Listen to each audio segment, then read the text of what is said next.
This video is for educational purposes only, and is meant for adults. I'm going to be discussing another chapter on the new male sexuality, and this chapter is about what is this thing called sex? People often will talk about sex in terms of we did this and we did that, and then this happened, like a bunch of activities, but really sex is more about how we feel about ourselves and about our partner when we are being sexual. Also, the idea that we have our whole body at play with a lot of sensory places. Our skin is like our biggest organ, and it's sensitive everywhere, and that many times people just get so focused on their genitals and on penis and vagina intercourse rather than enjoying their feelings, their whole body, and other ways of being sexual. So this chapter 3, what is this thing called sex, is really good to get us again to question what is good sex. He says that feelings are paramount. Feelings, how we feel. That good sex is not about using any particular organ, following any particular script, or doing any particular act. Rather, it has to do with the emotions generated by whatever you and your partner do. The emotions generated, what you're experiencing. Now, he spends a lot of time in this chapter, this is a very short chapter actually, kind of going against the notion that intercourse is sex. So many people, when they think about sex, they immediately think intercourse. That is sex, everything else is just foreplay, as if it's relegated to something less meaningful. And that's really, really doing a disservice to sex, because there's so many other ways that people can be sexual other than intercourse. So this is a really good chapter. I hope that you will listen to this video. There are problems with intercourse as the main course is that, one, it requires some kind of erection. So it puts a lot of pressure on the man to be erect. And of course, some men cannot get erect at all. So, number two, it puts women in a difficult situation because most of them are not going to climax from the intercourse. And being told that intercourse is the main course when that may not be something they enjoy or climax from is also a huge disservice to women. It puts more pressure on both partners. Also, it's a fact that many sex problems occur mainly or only during intercourse. So ejaculating too quickly, for example, also being the risk of pregnancy, a higher risk of STDs. So intercourse is the most dangerous sexual act. But I would also add that it's not necessarily the most erotic or the most playful or the most fun. When people are so focused on intercourse, they're missing out on so many fun things. I actually am a huge fan of mutual masturbation, or watching my partner masturbate. It is totally underrated. I don't see it in porn. I don't see it discussed. Sucking toes, sucking fingers. Some people like kissing for hours without it going anywhere. But let's get into some of this, what he says. So here are some other options that are considered sex that do not involve intercourse. And again, you may want to get this book. This is such a good book. Okay, flirting. Flirting with your partner, although you know nothing's going to happen now. You're just flirting. Flirting with another man or woman, although you both know nothing physical will ever take place between you.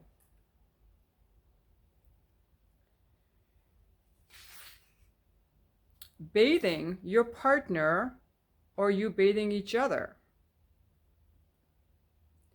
Giving or receiving a sensual massage that does not include genital stimulation. Just a sensual massage can be super yummy. Giving or receiving a session of toe sucking or finger licking.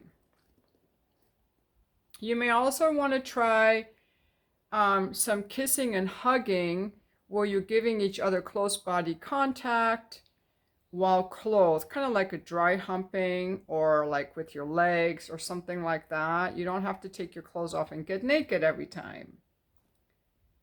Petting, kissing, and fondling breasts and genitals. And then you can also stimulate each other by hand or orally, but also you can just enjoy getting turned on without it necessarily leading to something else. It doesn't have to lead to something else. It doesn't have to conclude in a release. A lot of men have really enjoyed just feeling turned on. They often call it like a tease and denial or something, where you can just enjoy getting aroused and then you just come back down. Like, it's okay. You're not going to end up in the emergency room because you got aroused. He also says manual or oral stimulation can also be the main course. They don't have to have intercourse. You can just do oral on each other or one person only. You can also do manual on one person only. I'm going to make a video for the members area about the manual. Now, another thing he says is that the main problem with the reciprocal model of sex, we do this thing to each other and we do this thing together, or we're doing a 69, or we're doing something at the same time, is that your attention is always split. I totally agree with this. So you're never able to focus on your own pleasure for long. But suppose that she does all the work while you just sit or lie back and enjoy. Or vice versa. And that is the session. One of you finishes and one of you doesn't. Or maybe neither one of you finishes. One of you just gets to lie back and enjoy. Masturbating while your partner holds and touches you. That's something that a lot of people find very erotic to watch or contribute or assist.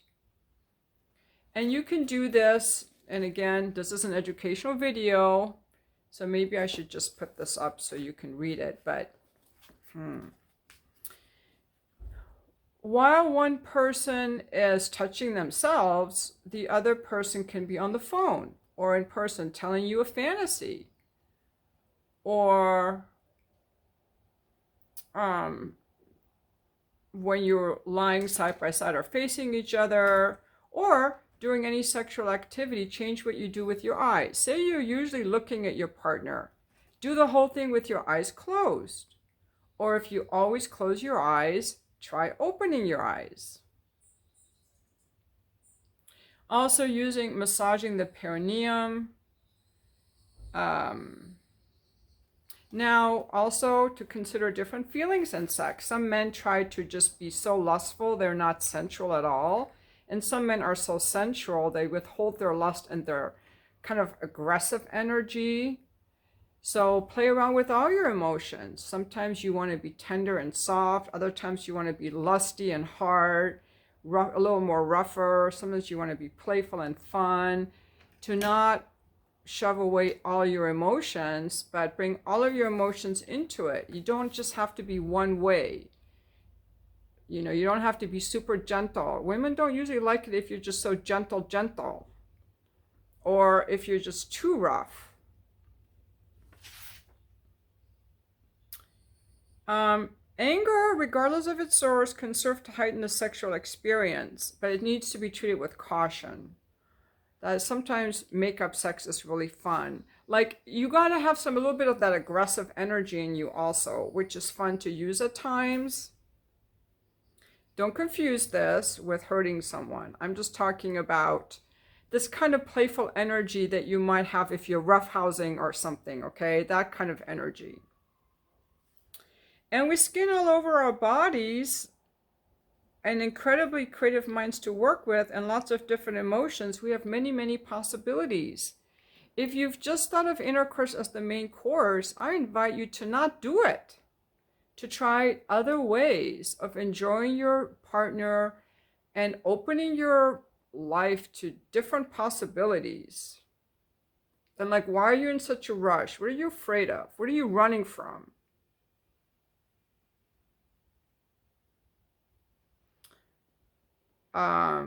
It's kind of like driving a car. You know, you want to go somewhere. Say you want to drive from San Diego to Big Sur.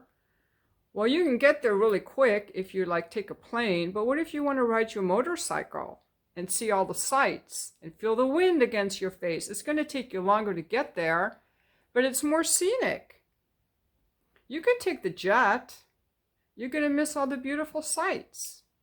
That's what people do when they jump right into intercourse. They're missing out on a lot. And we're kind of in this society like trying to get quick, get to something. And it's, you know, people get so uncomfortable with slowing down, you know, slowing down. There's a magic that happens. Just try it. Sometimes slow down. Just try it. Just see what happens. Maybe you hate it. Maybe you like it. Maybe it makes you uncomfortable. Like, why is that? Okay, so that finishes this chapter. Again, this is an educational video. I hope I do not lose my channel over this, but you would not believe the stuff that people post on YouTube and the sense of education. I was just Googling like how to do my disclaimer, and there's some guys talking about a woman who's breastfeeding a pretend baby, like a doll, just so she can show her nipples. And there's someone who commented on my channel about a doctor, someone, he's like a gynecologist, and he has this woman naked. She's got like a mask on so you can't see her face, but she's naked, and he's like pointing at her vulva. It's bare spread open. Because he's going to do a medical exam where he's explaining the G-spot. It's like a spread centerfold. The transparent clothes try-ons, because that's fashion. A woman shaving her pubic hair, because that's, you know, personal hygiene or something, or educational. So you can post all this stuff on YouTube as long as it's educational and not sexually gratifying. That's what they don't want. It cannot be to arouse you. Even though it could definitely arouse you, but that cannot be the main point of it. And I've seen these women in bikinis doing like happy baby poses with close-ups of their crotch. I mean, but they're doing yoga. It's exercise, it's fitness. So they're cloaking all of this, and that's why I got a strike reading on my book, The Fuck List, Chapter 1, because it was an erotic.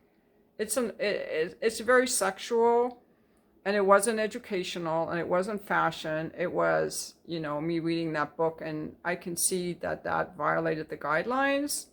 So hopefully this book that I'm going to be using to discuss sexuality will not get me another strike, but I'm kind of worried. So anyway, thank you for watching my video.